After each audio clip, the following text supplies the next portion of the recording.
together to ensure the unlocker pin doesn't slip out. Verify that you are inserting the unlocker pins into the correct terminals by also viewing the connector from the wire side if necessary. Remove the plastic cap from the unlocker pin marked with the purple heat shrink tubing. Secondly, briefly for about 2 seconds, insert the purple unlocker pin into the purple wire terminal.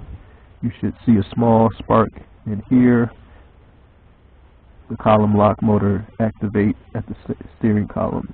Reinsert the purple unlocker pin for another 3 seconds. Do not let the metal wire terminals or unlocker pins touch. Goes to white wire.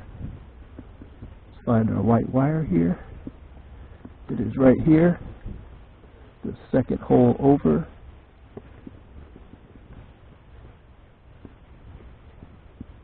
So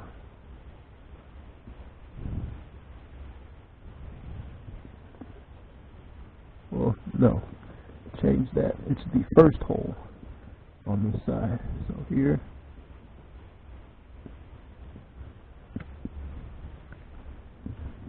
you definitely need 2 hands for this. Hold that there. We're going to take our pink or purple off, and then it says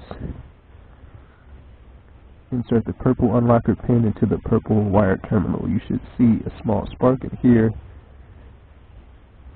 the column lock motor activate the steering column. Reinsert the purple unlocker pin for another 3 seconds. So, where's our purple?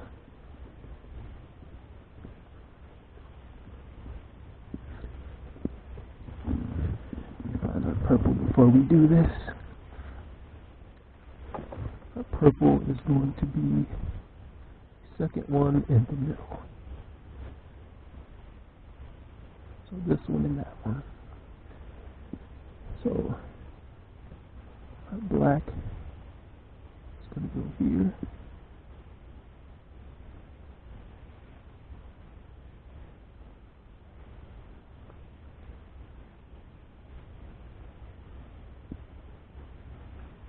Purple is going to go here.